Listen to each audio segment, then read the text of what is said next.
dia a todos, bom dia a todas, bom dia para você que está nos assistindo pela Pop TV em Sobradinho e Porto Alegre. Sejam todos muito bem-vindos e bem-vindas a mais um ICL Mercado Investimentos. Hoje, quinta-feira, dia aí de conhecer o tarifaço do Donald Trump, então vamos entender o que ele aplicou de tarifas aí, qual foi a justificativa disso, o que ele falou e como isso repercutiu não só entre os países e nessa geopolítica e economia também dos países, mas nos mercados financeiros e de forma geral. Então a gente vai falar de tudo isso, mas como eu prometi ontem também, vamos falar de indústria. Nossa, gente, me deu... Desculpa, hoje eu estou um pouco assim de saúde, porque foi uma correria de manhã. Então a gente vai falar também de indústria, vamos falar de pesquisa da indústria, mas vamos falar também de PMI, de índice dos gerentes de compras, porque saíram os índices dos gerentes de compras, e esse índice ele é sempre um termômetro, como eu sempre falo aqui, ele sempre precede essa pesquisa. Então a gente vai poder ver tanto quanto esse termômetro foi acertado em relação à pesquisa mensal da indústria, mas também o que esperar do comércio e dos serviços que vem em seguida.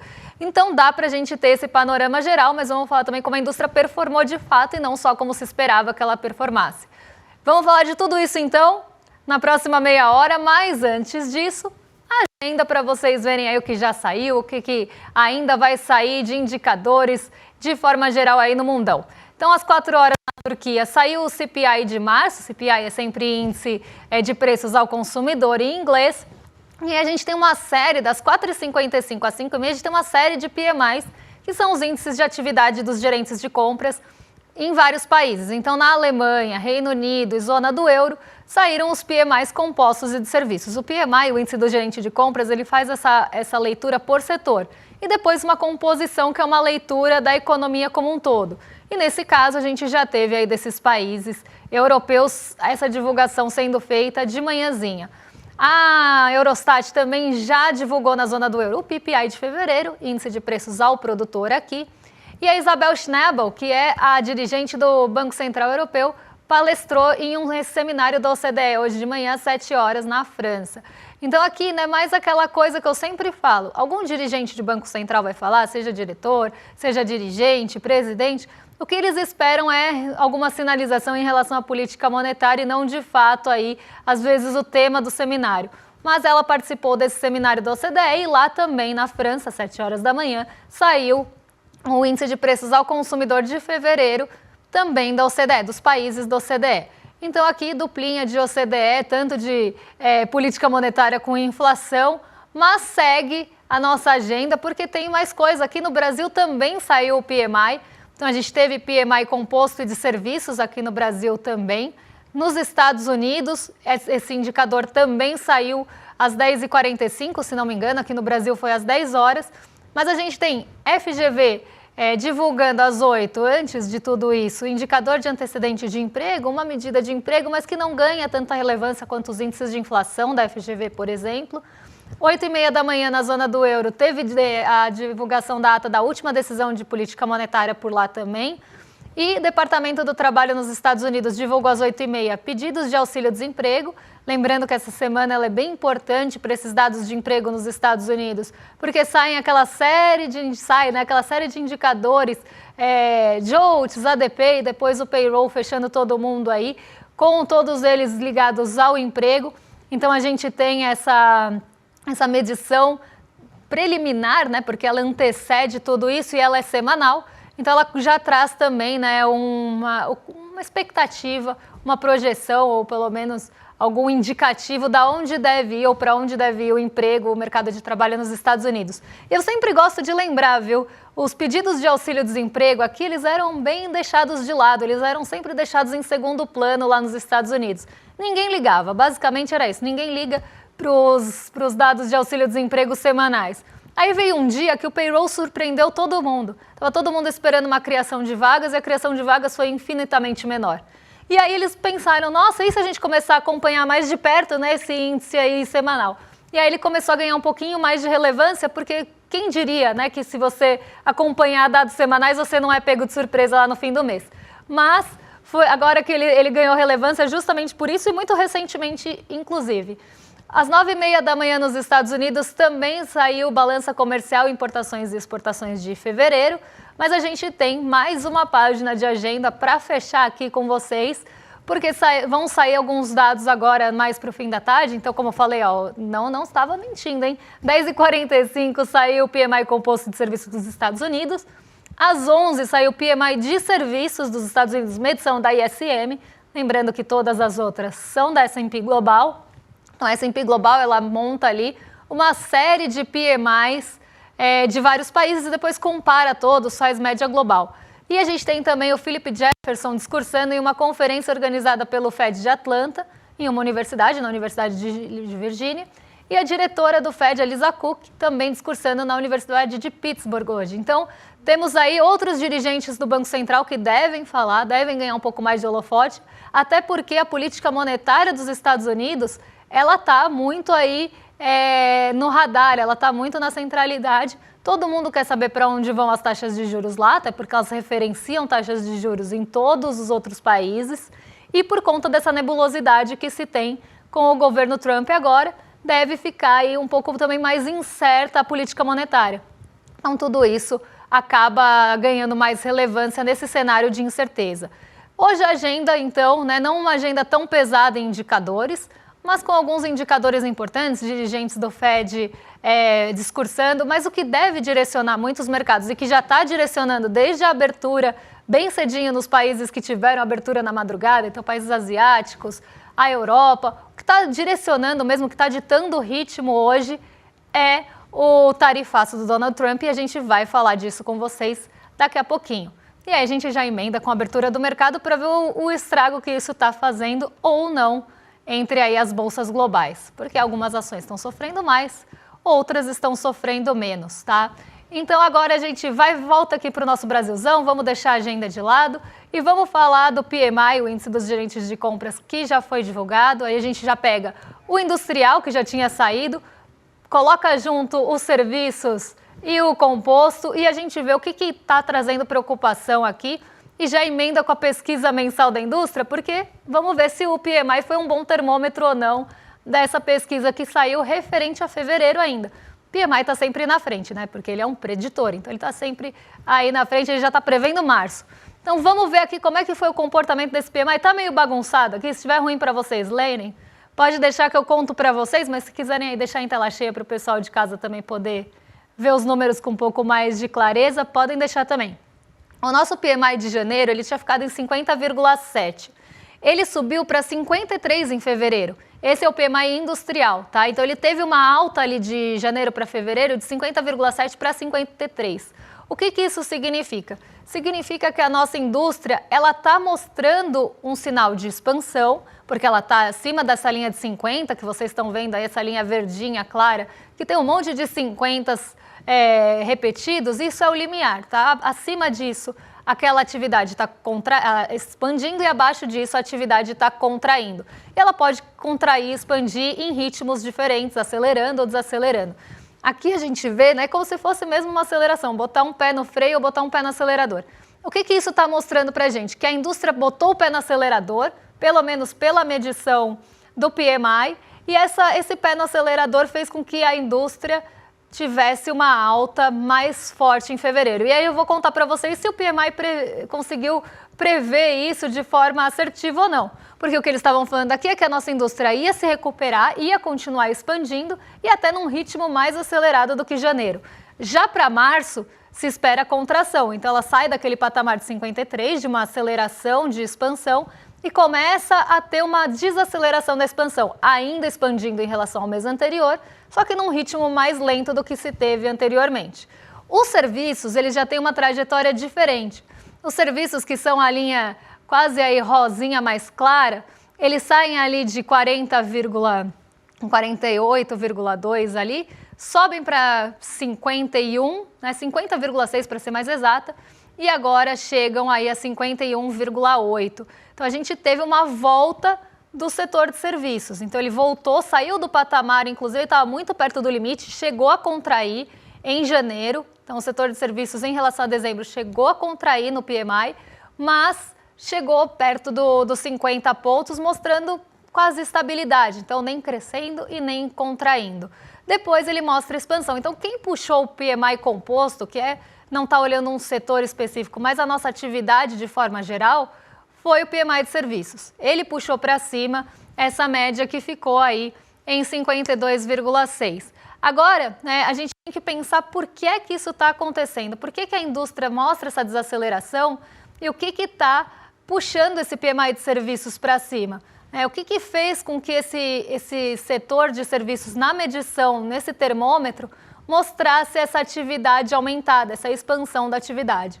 Muito aí por algumas questões de análise mais da situação atual mesmo, se a gente fosse pensar num parâmetro aqui paralelo ao nosso índice de confiança, a análise da situação atual, até para pensar assim, em novos negócios, expansões, ela ainda está positiva, só que a gente tem um freio que está puxando as expectativas para baixo, porque por mais que a gente tenha uma atividade que aumentou, o otimismo do setor de serviços, então quase uma leitura ali, até mais a gente pensar subjetiva, né? Porque o otimismo é uma coisa quase subjetiva. O otimismo diminuiu e chegou no menor nível nos últimos 4 anos. Era um setor que estava muito otimista e que ele passa a ficar pessimista. E por que ele passa a ficar pessimista?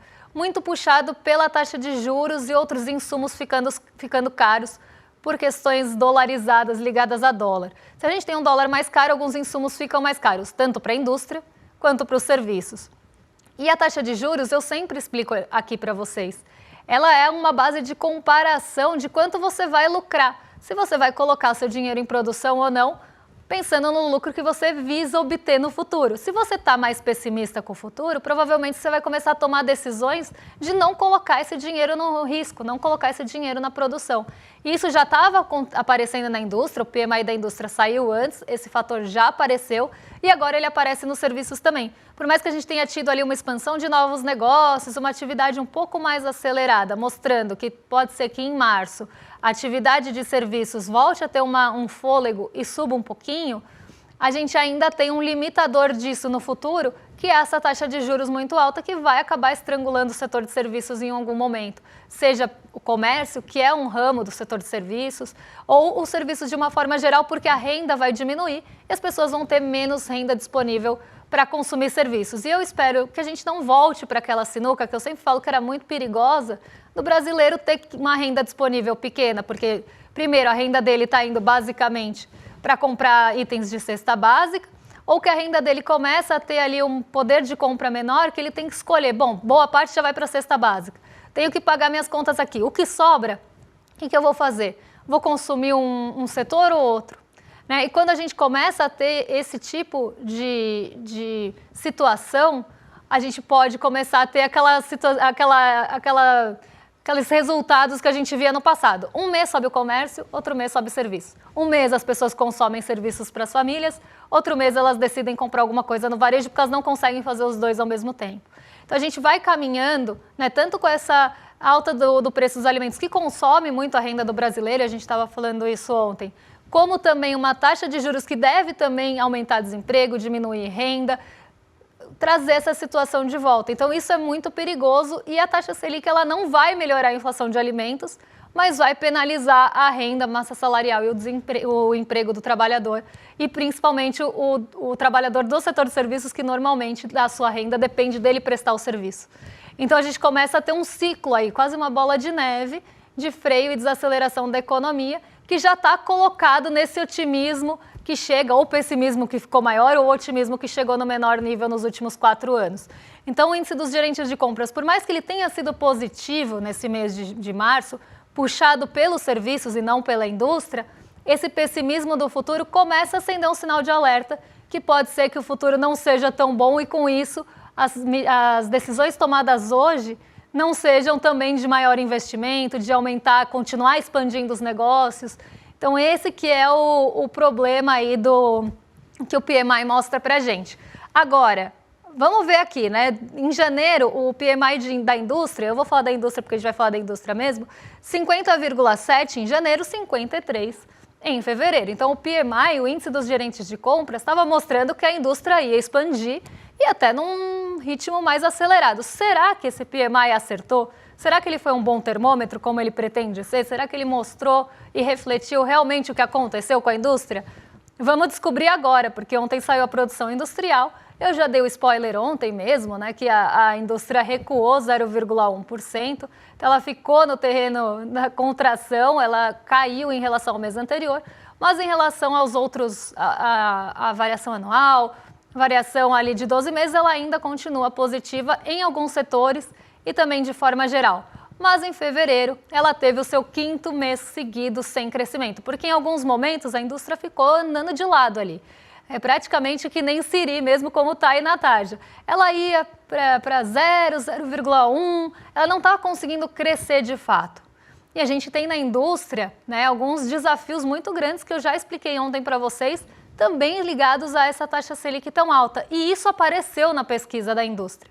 E também apareceu uma coisa muito importante, que a gente vai ver daqui a pouquinho em relação ao consumo de bens duráveis, ao consumo das famílias. Porque a pesquisa mensal da indústria ela não foi única e ela não foi um bloco, os setores não foram todos para o terreno negativo, eles não contraíram todos. Alguns ficaram ainda com um desempenho positivo no mês de fevereiro.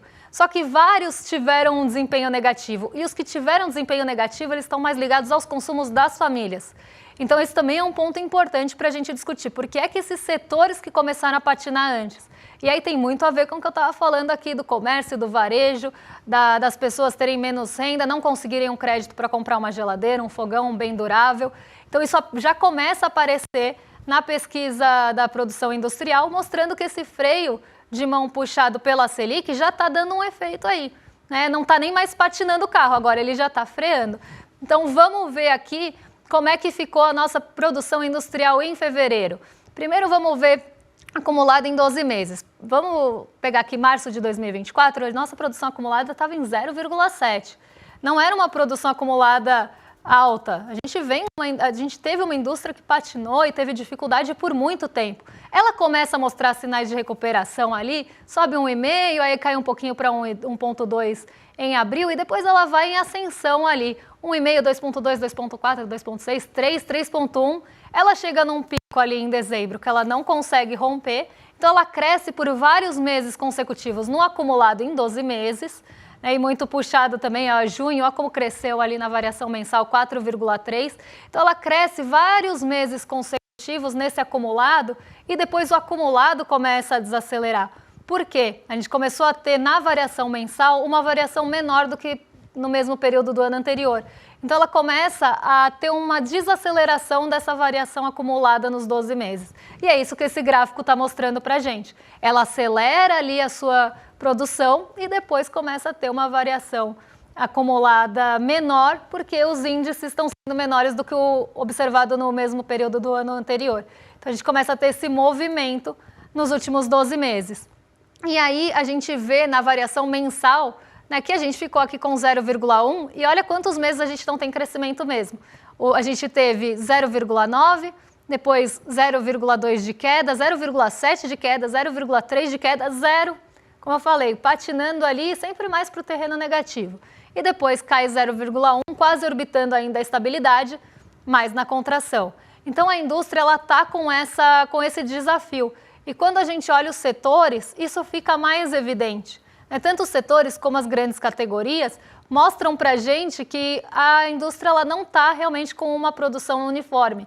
A gente teve alta, por exemplo, no papel e celulose, na produção de alimentos. A metalurgia ainda é uma boa notícia, tem um pouquinho de alta aí, 0,2 na variação mensal, porque a metalurgia ela também é um termômetro, né? As pessoas vão produzir, as indústrias vão produzir bens de metalurgia se elas acharem que vai ter demanda. E só vai ter demanda para metalurgia se tiver investimento de fato. Então ainda o crescimento da metalurgia é uma notícia positiva. Mas aí a gente olha dali para cima, é tudo negativo. Têxtil caiu, vestuário caiu, bebidas caiu, veículos caíram, móveis caíram, equipamentos de informática caíram, os produtos farmacêuticos foram a maior queda, 12,3%, mas aí também tem uma questão sazonal, tem uma questão ligada a férias do setor. Temos produtos de madeira também caindo bastante. Então, no mês, a maior parte dos setores ficou no terreno negativo. O que cresceu, que é uma notícia ainda boa, mas cresceu um pouquinho, foi a metalurgia. Alimentos ainda é um setor menos cíclico, então ele sofre menos com ciclos econômicos e tem menos sensibilidade à Selic, porque as pessoas vão continuar consumindo alimentos. E a gente tem papel e celulose puxando aí a maior alta desses setores selecionados. Mas o que eu queria mostrar para vocês nem é isso, é o acumulado nos 12 meses aqui, que apesar de toda essa queda, né, que a gente tem na variação mensal, o acumulado ele continua positivo em alguns setores, mostrando que a gente ainda tem um fôlego, né, ou que está carregando ainda esse fôlego. A gente não começou a desacelerar tanto na produção, na variação acumulada em 12 meses. Mas mais interessante que isso são as grandes categorias. Eu acho que as grandes categorias mostram realmente que não foi uniforme e que a gente teve uma produção industrial que acabou respondendo bastante a algumas coisas bem específicas. Porque os bens de capitais, então, que são bens que produzem outros bens, então isso é também uma boa notícia, eles ficaram positivos. E subiram 0,8 no mês e 9,6 no acumulado em 12 meses. Então, bens de capitais, né, que também estão ligados a investimento, também tem ali uma ligação mais com ou bens que produzem outros bens, ou bens ali mais ligados à infraestrutura, conseguiram continuar subindo nesse mês. Então, não foi aqui o grande problema. O problema, ele está aqui, ó, nos bens duráveis, que estão embaixo dos bens de capital. Olha como caíram os bens duráveis esse mês, 3,2. O que são bens duráveis? São bens duráveis mesmo, aqueles que vocês compram e duram por bastante tempo. Então, a gente está falando principalmente de linha branca, geladeira, fogão, esses produtos eletrodomésticos, eles estão todos aqui nos bens duráveis. E eles tiveram uma queda bastante grande nesse mês, ainda tem um acumulado em 12 meses alto, mas olha como caiu a categoria de bens duráveis e os bens de consumo também. 1,3 de queda e um acumulado já menorzinho aqui de 3,2. É aqui que a gente começa a ver o sinal de alerta que pode estar vindo da taxa Selic. Porque bens duráveis têm muita sensibilidade a crédito.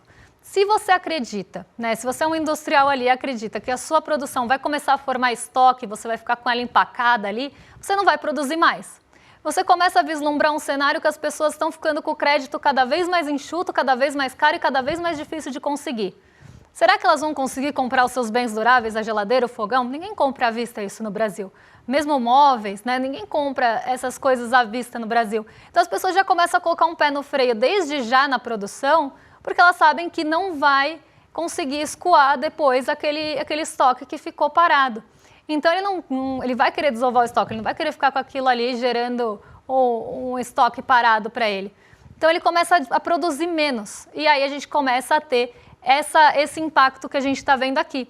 Né, o crédito já está mostrando, né, um crédito mais caro já está mostrando as suas garrinhas aqui, a Selic também, e nos bens de consumo também. Tá? Bens de consumo, por mais que eles não sejam os bens duráveis, às vezes eles também têm sensibilidade a crédito. O varejo, de forma geral, tem muita sensibilidade a crédito. Então, se você começa a ter um crédito mais caro, as famílias não conseguindo pegar esse crédito ou pegando esse crédito muito caro, o que o produtor daquele, né, o produtor industrial vai pensar? Bom, nem vou produzir muito mais, vou começar a produzir menos e cada vez menos, porque senão eu vou formar estoque, eu vou ficar com o mico na mão. Então, a gente começa a ver esse reflexo nesses bens de consumo. Agora, vamos rapidinho para mais um episódio da nossa novela Tarifa Fatal. E por que eu chamo assim? Para quem assistiu Beleza Fatal, sabe que o episódio vai de 0 a 100 muito rápido, né? Você começa assistindo o episódio de um jeito e ele termina de outro, porque tudo acontece em um único capítulo. E eu tenho a mesma sensação do Donald Trump e as suas tarifas. Tudo acontece de 0 a 100, vai de 0 a 100 muito rápido. Você acorda de manhã com uma notícia de tarifas, você vai dormir com outras. Então, o negócio vai muito rápido. E ela pode ser fatal também para alguns outros países. Então, a gente teve essa divulgação, eu dei esse apelido carinhoso para o tarifaço, mas a gente tem, né, essa divulgação acontecendo ontem, com uma tarifa mínima de 10% para todos os países, basicamente. Então, todos os países partem de uma tarifa de importação, né, nos Estados Unidos, então, para entrar aquele produto no país, já vai ter uma taxação mínima de 10% para praticamente todo mundo. E aí a gente vê até algumas coisas ali engraçadas, né? Ilha que só tem gelo, então o Trump deve estar querendo tarifar gelo já, porque ele tarifou todo mundo. quase assim sem distinção em 10%.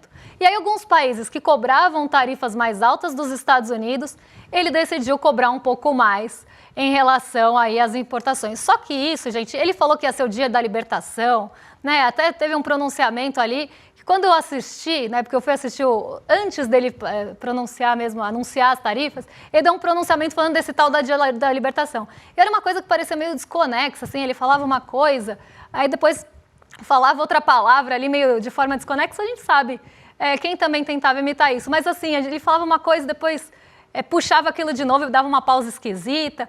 Então o vídeo começa assim, dia da libertação.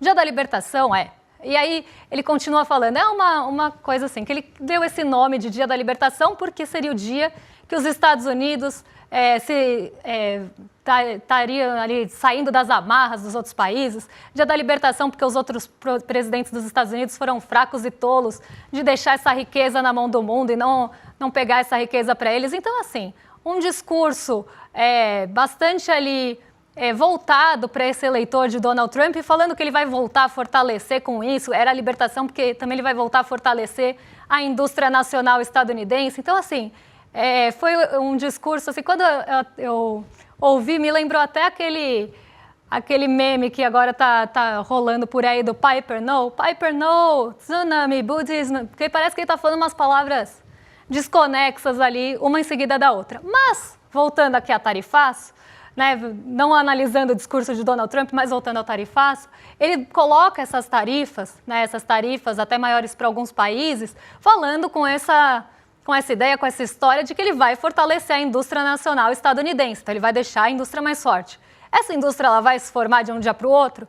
Eu já contei para vocês aqui que não, né? Essas plantas industriais elas não vão voltar para os Estados Unidos de um dia para o outro, principalmente se a gente está falando, por exemplo, de bens de veículos automotivos, que é um dos alvos das tarifas além dos 10%. Então, se a gente tem ali as tarifas para todos os países, alguns itens vão ter tarifas maiores. Então, veículos, 25%. Peças também vão ter tarifas maiores a partir de maio.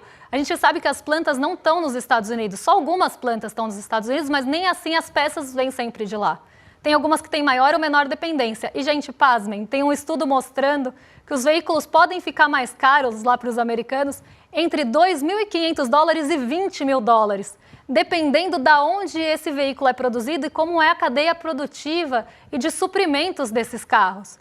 Então a coisa lá deve começar a apertar. Ele está falando tanto de dia da libertação, dia de trazer a indústria nacional, fortalecer a indústria nacional dos Estados Unidos, mas ele está esquecendo que isso não vai se formar de um dia para o outro e que as coisas vão ficar mais caras porque elas vão entrar mais caras nos Estados Unidos.